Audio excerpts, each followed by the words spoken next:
जय श्री कृष्ण। आप सभी का हमारे YouTube चैनल पर हार्दिक स्वागत है। आज की इस वीडियो में आप सभी सुनेंगे मार्गशीर्ष कृष्ण पक्ष उत्पन्ना एकादशी व्रत की कथा और उसका महात्म्य। तो आइए सुनते हैं।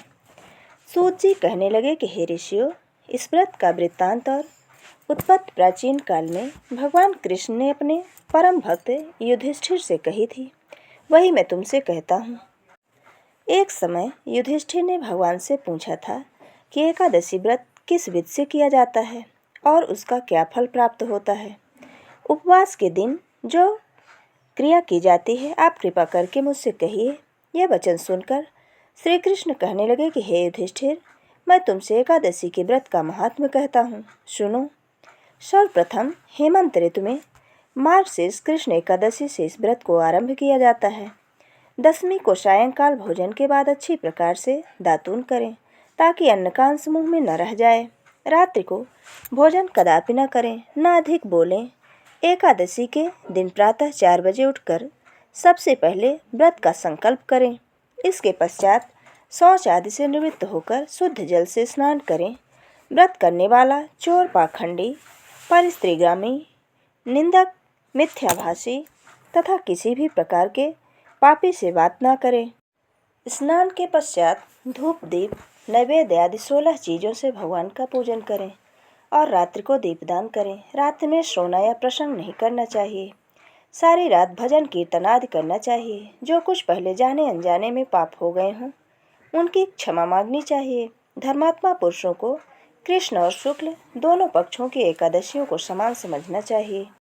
जो मनुष्य ऊपर लिखी विधि के अनुसार एकादशी का व्रत करते हैं उन्हें शंखोद्धार तीर्थ में स्नान करके भगवान के दर्शन करने से जो फल प्राप्त होता है वह एकादशी व्रत के 16वें भाग के भी समान नहीं है। व्यातपात के दिन दान देने का 1 लाख गुना फल होता है, संक्रांति से 4 लाख गुना तथा सूर्य चंद्र ग्रहण में स्नान दान से जो पुण्य प्राप्त होता है वही पुण्य एकादशी के दिन व्रत करने से मिलता है।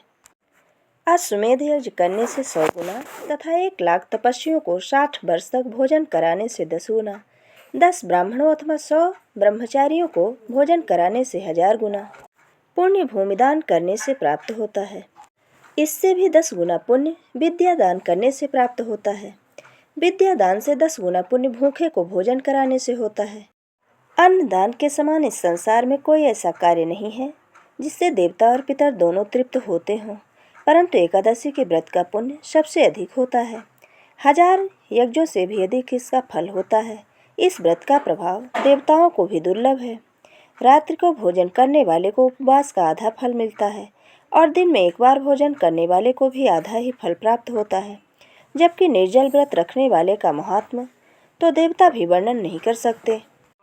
युधिष्ठिर कहने लगे कि हे भगवान, आपने हजारों यज्ञ और लाख गौदान को भी एकादशी व्रत के बराबर नहीं बताया, सो यह तिथि सब तिथियों से उत्तम कैसे हुई, बताइए।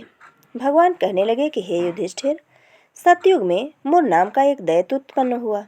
वह बड़ा बलवान और भयानक था। उस प्रचंड दैत्य ने इंद्र, आदित्य, वसु, वायु, अग्नि आदि सभी देवताओं को पराजित करके भगा दिया। तब इंद्र सहित सभी देवताओं ने भयभीत होकर भगवान शिव से सारा वृत्तांत कहा और बोले, हे कैलाशपति, मुर दैत्य से भयभीत होकर सब देवता मृत्युलोक में फिर रहे हैं। तब भगवान शिव ने कहा कि हे देवताओं, तीनों लोकों के स्वामी, भक्तों के दुखों का नाश करने वाले भगवान विष्णु की शरण में जाओ, वे ही तुम्हारे दुखों को दूर कर सकते हैं। शिव जी के ऐसे वचन सुनकर सभी देवता क्षीर सागर में पहुँचे।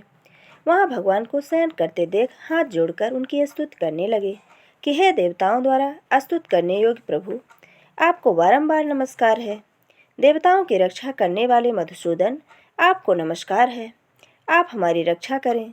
दैत्यों से भयभीत होकर हम सब आपकी शरण में आए हैं। आप इस संसार के कर्ता, माता पिता, उत्पत्ति और पालन करता और संहार करने वाले हैं। सबको शांति प्रदान करने वाले हैं। आकाश और पाताल भी आप ही से है। सबके पितामह ब्रह्मा, सूर्य, चंद्र, अग्नि, सामग्री, होम, आहुति, मंत्र, तंत्र, जप, यजमान, यज्ञ, कर्म, कर्ता, भोक्ता ही आप हैं। आप सर्वव्यापक हैं। आपके सिवा तीनों लोकों में चर तथा चर कुछ भी नहीं है। हे भगवान, दैत्यों ने हमको जीतकर स्वर्ग से भ्रष्ट कर दिया है। हम सब देवता इधर उधर भागे भागे फिर रहे हैं। आप उन दैत्यों से हम सबकी रक्षा करें। इंद्र के ऐसे वचन सुनकर भगवान विष्णु कहने लगे कि हे इंद्र, ऐसा मायावी दैत्य कौन है जिसने सब देवताओं को जीत लिया है और किसके आश्रय में है तथा उसका स्थान कहाँ है, यह सब मुझसे कहो।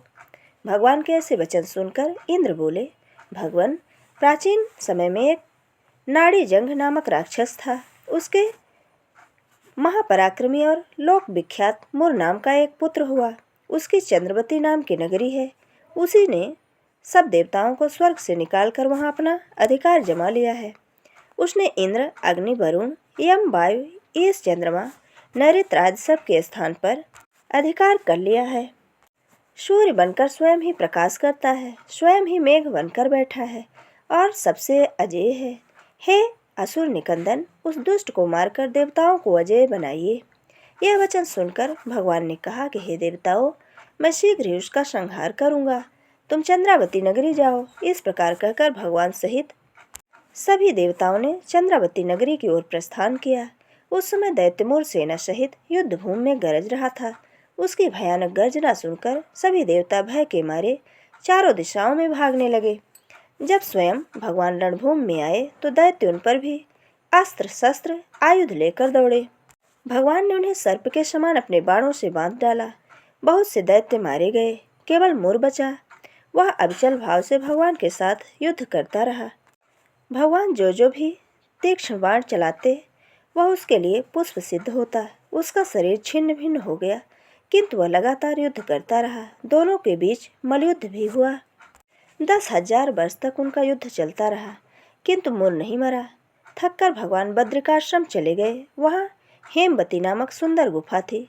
उसमें विश्राम करने के लिए भगवान उसके अंदर प्रवेश कर गए।